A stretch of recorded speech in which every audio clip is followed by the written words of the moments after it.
Hello friends, welcome back to my YouTube channel technical Vidyapeeth. तो ये synchronous machine का lecture 4 है। तो चलिए स्टार्ट करते हैं। ये क्वेश्चन नंबर 31 बोल रहा है, in turbo alternator a smooth cylindrical rotor have very long axial length because it. तो देखिए, ये क्वेश्चन नंबर 26 में हम बताए थे कि वहाँ क्या था, हाइड्रो अल्टरनेटर के बारे में था, और यहाँ क्या है, टर्बो अल्टरनेटर। तो टर्बो अल्टरनेटर में क्या होती है कि very long axial length because number of conductor being less, इसमें कंडक्टर लेस रहते हैं, they have to be necessary long for generating the required voltage. तो करेक्ट ऑप्शन हो जाएगा सी। नेक्स्ट क्वेश्चन है 32, बोल रहा है, in cylindrical rotor portion of rotor is wound. तो आप देखिएगा, सिलेंड्रिकल रोटर इसमें कहाँ है, आपको ये दिख रहा होगा, सिलेंड्रिकल टाइप रोटर है। और उसमें क्या करते हैं कि 2/3 rotor periphery is floated to accumulated field winding and 1/3 of the rotor periphery is left alone for formation of pole। यहाँ पूछ रहा है कि इन सिलेंड्रिकल रोटर कितने पोर्शन के लिए वुंड करते हैं, तो 2/3 के लिए। तो ऑप्शन नंबर क्या हो जाएगा यहाँ पे, आपका बी हो जाएगा। देखिए 33 बोल रहा है, the maximum possible speed at which the alternator can drive and to generate 50 hertz and 4000 voltage. हम लोग क्या जानते हैं कि स्पीड का फार्मूला क्या होता है, N F equal to 120 F by P. तो 120 और फ्रीक्वेंसी कितना दिया है, 50 हर्ट्ज। अब पोल, अब मान लीजिए मैक्सिमम स्पीड जनरेट करने के लिए हमको कितने पोल लेते हैं, मिनिमम पोल कितने रहते हैं, मिनिमम पोल रहते हैं आपके 2। अगर 2 लीजिएगा तो कितना आ जाएगा, 3000 आ जाएगा। यानी कितने स्पीड होते हैं, 3000 आरपीएम। अगर यही 60 हर्ट्ज पर रहता तो कितना रहता, 3600। नहीं, 34 नंबर बोला, to mechanically couple alternator deliver power at 50 hertz and 60 hertz respectively, the highest speed of the alternator is. पूछ रहा है कि कितना स्पीड होगा, और कैसे कपल्ड है, मैकेनिकली कपल्ड है। तो मैकेनिकली कपल्ड होने पे क्या होती है कि मान लीजिए अगर कोई भी अल्टरनेटर को कपल्ड करते हैं, मान लीजिए जनरेटर है, ये हम कपल्ड कर दिए मोटर के साथ, मान लीजिए मैकेनिकली कपल्ड कर दिए, तो कितना स्पीड रहेगा, दोनों का तो सेम रहेगा, यानी N1 इक्वल टू N2 रहेगा, मैकेनिकली कपल्ड है। तो अब हम लोग स्पीड बराबर क्या जानते हैं, 120 एफ बाई P1 फर्स्ट के लिए, सेकंड के लिए 120 एफ बाई P2। अब मान लीजिए 120 F1, तो फर्स्ट में फ्रीक्वेंसी कितनी है, 50 hertz by P1 equal to 120, और एक की फ्रीक्वेंसी है 60 हर्ट्ज P2। जब यहाँ से हम ये कैलकुलेट करेंगे तो ये आ जाएगा P1 upon P2 equal to 5/6। अब देखिए क्या है कि अगर P2 6 लेते हैं तो P1 तो 5 ले नहीं सकते, क्योंकि पोल तो हमेशा इवन होना चाहिए। तो इसको ये भी आएगा, तो आप देखिए ये दोनों इवन है, तो यहाँ से आपको क्या मिल जाएगा, P1 मिल जाएगा 10 और P2 मिल जाएगा 12। अब किसी एक इक्वेशन में ये स्पीड का फार्मूला था, भर लीजिए। मान लीजिए इसमें भरते हैं तो 120 एफ टू कितना 60 और P2 कितना निकला है 12। जब ये कीजिएगा तो आपको कितना मिल जाएगा, 600 आरपीएम।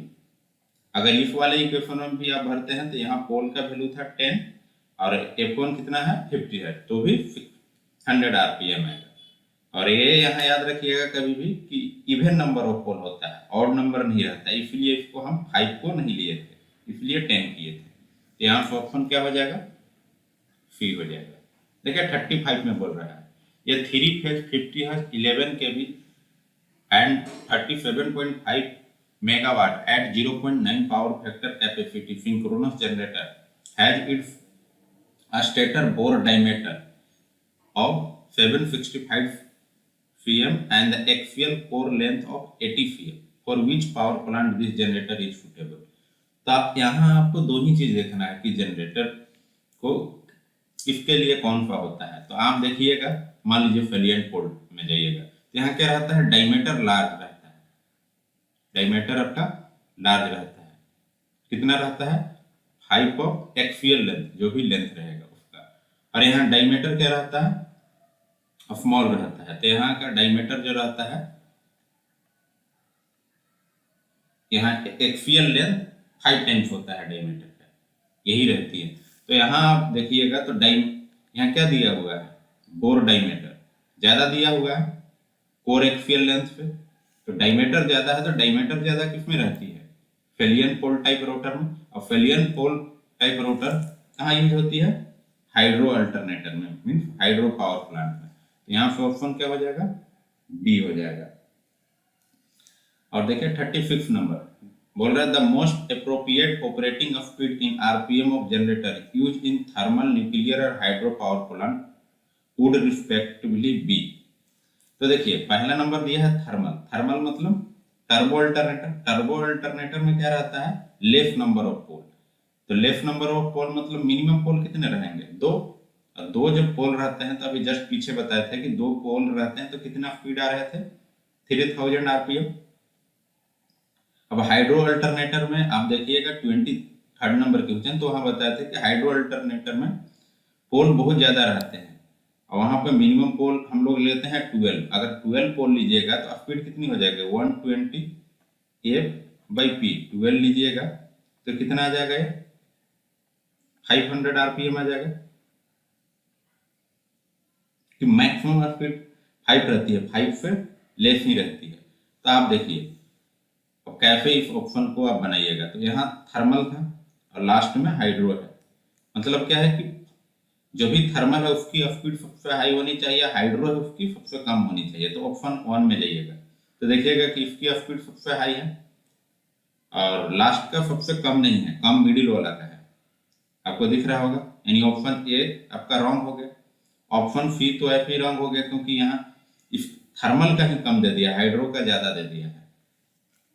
अब ये दोनों ऑप्शन में से कोई हो सकता है, क्योंकि यहाँ ये वाले देखिए हाई दिया है, यहाँ लो दिया है, हाई दिया है, लो दिया है। तो हम बोले कि मैक्सिमम स्पीड हाइड्रो में आप जाते हैं तो लेते कितने हैं, 500 आरपीएम, और इससे कम ही लेते हैं, मैक्सिमम 500 ही लेते हैं। तो यहाँ पे आपको देखिएगा तो ये 750 है, तो ये भी ऑप्शन नहीं होगा। तो ऑप्शन क्या होगा, बी होगा।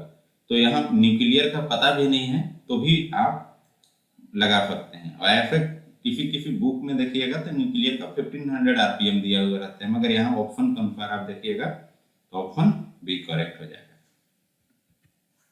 Question number 37 the aircraft alternator are design to generate EMF of high frequency 50 hertz in order to. तो देखिए क्या रहती है कि आप अगर इलेक्ट्रॉनिक चीजें जो भी देखिएगा वहां क्या रहती है, फ्रीक्वेंसी बहुत हाई रहती है, मेगा हर्ट्ज, गीगा हर्ट्ज, क्यों हम लोग वो करते हैं। और इलेक्ट्रिकल में देखिएगा तो 50 हर्ट्ज रहती है।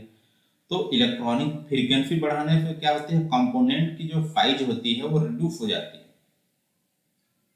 इसलिए इलेक्ट्रॉनिक्स में फ्रीक्वेंसी बहुत हाई रहता है। तो एयरक्राफ्ट में क्या चाहिए कि जितना से जितना हो लेस बल्कि हो, क्योंकि क्या करना है, एयरक्राफ्ट को फ्लाई करना है तो उसका वेट क्या हो, कम हो। तो फ्रीक्वेंसी क्यों 400 हर्ट्ज यूज करते हैं, तो रिड्यूस द बल्ब। तो ऑप्शन ए हो जाएगा। आप सोचिएगा कि यहाँ गीगा हर्ट्ज या मेगा हर्ट्ज में क्यों नहीं लिए, 400 ही क्यों लिए।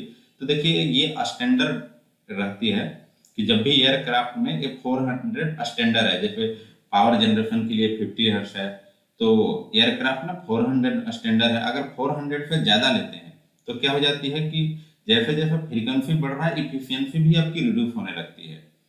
तो हम लोग कितना ऑप्टिमल वैल्यू क्या होगा, वो 400 है यहाँ पे। Question number 38 armature winding is one in which.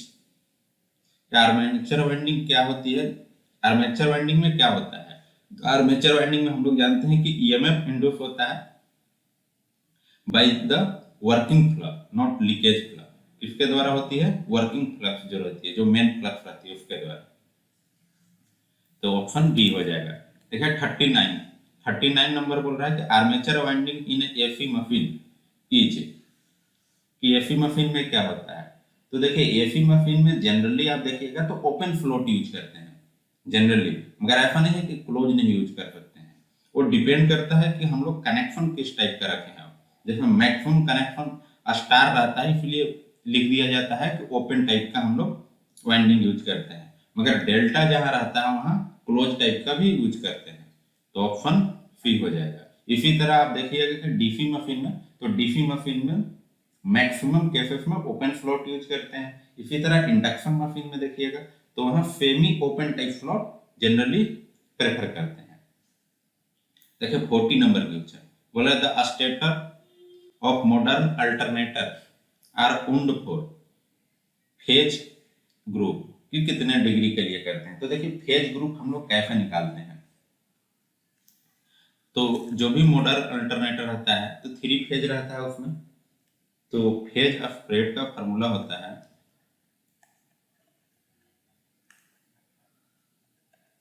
180 degree by N. अब मान लीजिए सिंगल फेज रहा, तो सिंगल फेज रहा तो कितना हो जाएगा 180 डिग्री। अगर 2 फेज रहा तो फेज स्प्रेड कितना हो जाएगा 90 डिग्री।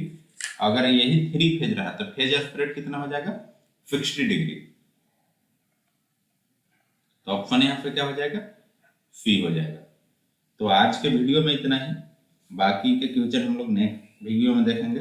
मेरा वीडियो देखने के लिए बहुत बहुत धन्यवाद।